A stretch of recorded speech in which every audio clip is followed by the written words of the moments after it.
The Plymouth factory team of Sox and Martin, manager Buddy Martin and driver Ronnie Sox, brings one of the most incredible records in all motorsport to the world finals, literally winning everything in sight. Every major Pro Stock Class championship at least once, 9 in all, and 95% of their races since 1965.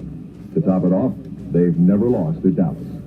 In drag racing, there's nobody heavier than Sox and Martin. But there's far more to the business of being a winner than just winning races.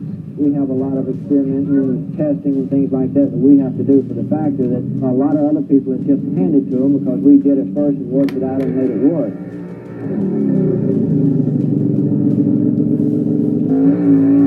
A typical workday for Ronnie Sox. No crowd, no cheers, nobody in the other lane. Just run after run. Performance testing dozens of carburetor manifold combinations at a rented drag strip in Rockingham, North Carolina.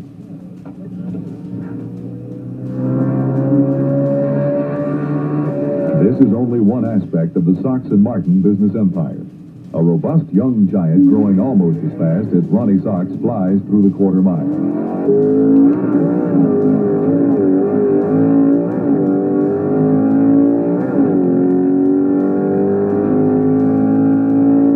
Well, when we started out in this, we had no idea it would come along as far as we did, to tell you the truth. And it was definitely a love of the sport is the reason that we got into it to start with. The sprawling shop outside Burlington, North Carolina turns out 25 fully prepared cars and 60 racing engines a year for Sox and Martin customers. A parts and speed equipment sales operation flourishes in the same building. It's also home base for Jake King, mechanical wizard of the team, who devotes his time exclusively to Sox and Martin race cars. One element of the Sox and Martin success formula is obvious.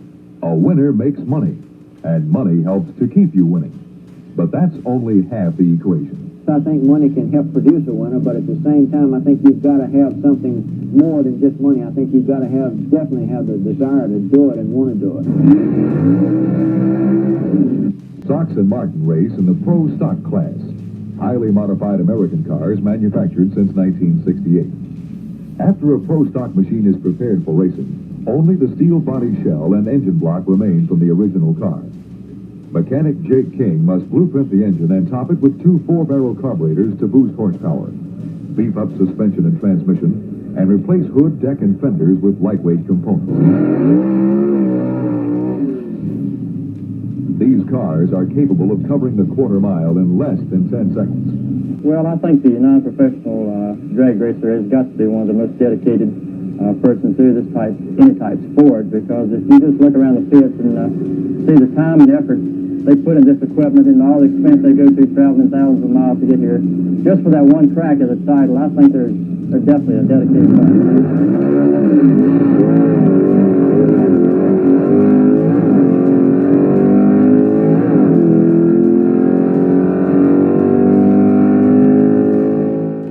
What I usually try to do is usually try to keep stirring around and get off to myself. I got little habits like checking the tire pressure and make sure the tire pressure is right, because if these tires get off maybe 1 pound from side to side, it will make the car weave a little bit when you drop the hammer. Keep myself busy and try to keep myself pumped up where I can keep my concentration high. I've got to really concentrate on this, because the lack of concentration on electricity is the worst thing that can happen to you.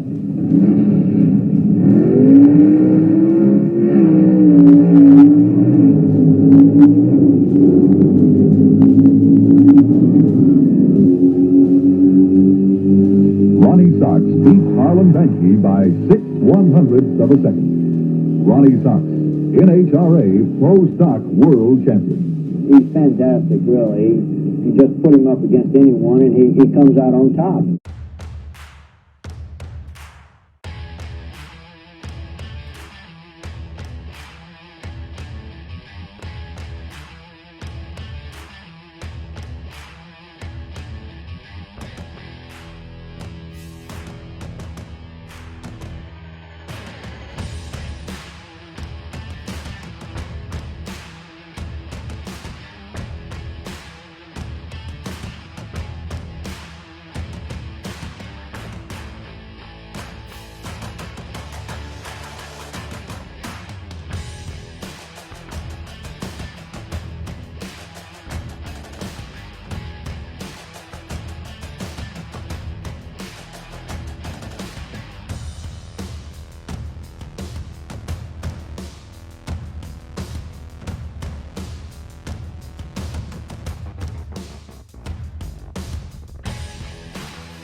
Beep, beep.